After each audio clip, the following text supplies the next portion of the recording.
Hello दर्शन नमस्ते सम्पूर्ण देश विदेशमा रहनुहुने सम्पूर्ण नेपाली दाजुभाइ दिदीबहिनी सम्पूर्णलाई मेरो नमस्कार छ।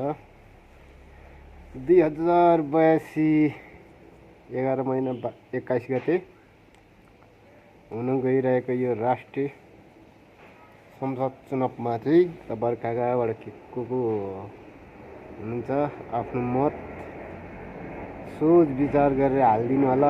यही आग्रह छ र म पनि मेरो मत कुनै तरिकाले हाल्दैछु, तपाईलाई टेन्सन नगर्नु होला। र अर्को कुरा के हो भने म तपाईहरुलाई प्रश्न गर्न चाहन्छु कि तिमीहरु विदेशमा बसेर हाम्रो विरोध गर्ने, अरूको विरोध गर्ने केटाहरुको भोट लिस्ट छ कि छैन हौ? भोट लिस्ट छ भने भन है, हैन? भोट लिस्ट छ भने ड्याङ्ग भोट हाल्नु पाइन्छ। चाँडोभन्दा चाँडो आऊ र केटा एउटा कुरा याद गरिराख, पार्टी मात्रै ठुलो होइन, आफ्नो गोप्य मत हो, कोलाई हाल्ने हो, आफ्नो मत आफूलाई थाहा हुन्छ। घर गाउँको दाजुभाइ काका भतिज हैन, भान्जा भान्जी मामा माइजू चाहिँ झगडा नगर्नु होला, बाबुआमा झगडा नगर्नु होला, आफ्नो गोप्य मत दिनु होला।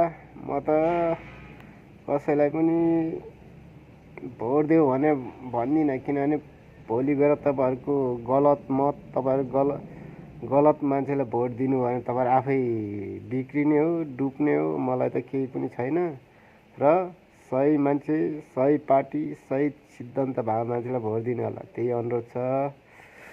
म पनि आउँदैछु खोटाङ, धेरै अब कति 7-8 गते खोटाङ आइपुग्छु। तर म चाहिँ राष्ट्रिय स्वतन्त्र पार्टी है केटा, टेन्सन नगर। अब हर्क सम्माङलाई भोट दिउँ भने अब भोट दिए पनि देश निकाला गर्ने भएले दमाई कामी छेत्री बाहुनलाई नदेमी देश निकाला भने पनि चारवटा भोट राष्ट्रिय स्वतन्त्र पार्टीलाई ठोकिदिने मनबाटै केटा। चित्त बुझ्छ भने भोट हाल, चित्त बुझ्दैन भने नहाल। चित्त बुझ्छ भने लाइक गर, चित्त बुझ्छ भने कमेन्ट गर, चित्त बुझ्दैन भने केही नगर, अरूलाई गाली गर्ने काम नगर है। हस् त भाइ भतिजहरु।